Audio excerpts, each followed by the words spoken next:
ધાંધિયા ખરીદીમાં ધાંધિયા એક તરફ માવઠાએ ખેડૂતોની કમર તોડી નાખી છે, ત્યારે ખેડૂતોને ટેકો આપવા માટે સરકારે મગફળી સહિતના પાકની ટેકાના ભાવે ખરીદીની જાહેરાત કરી।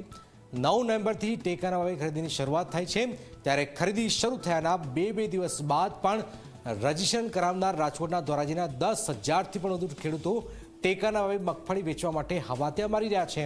ધોરાજીમાં ટેકાના ભાવે મગફળી ખરીદવામાં કેમ ધાંધિયા થઈ રહ્યા છે, શું થઈ રહ્યું છે, આવો જોઈએ, જાણીએ, સમજીએ।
સરકાર 9 તારીખથી ચાલુ કરવાની હતી મગફળીના ટેકાના ભાવની, તો હજી ચાલુ થઈ નથી, તો તાત્કાલિક ચાલુ કરાવે।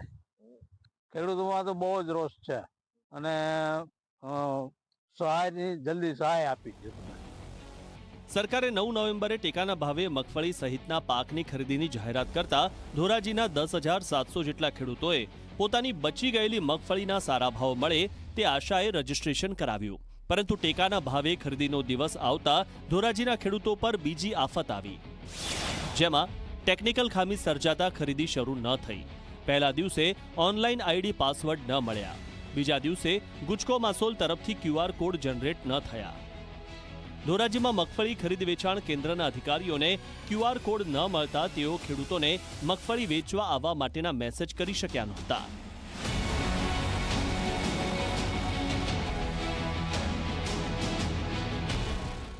બે દિવસ ખરીદી મોડી શરૂ થવા, એમાં કાલે રવિવાર હતો એટલે આઈડી પાસવર્ડ અમને ત્યાંથી અમારા કોમ્પ્યુટરમાં ખુલતો નહોતો, અને આજે એ આઈડી પાસવર્ડ ખુલે એના પછી QR કોડ આવે, એટલે QR કોડ આજે ગુજકો માસોલ અમને આપો એના પછી અમે મેસેજ કરી શકીએ, એના પહેલા મેસેજ કરી શકતા નથી।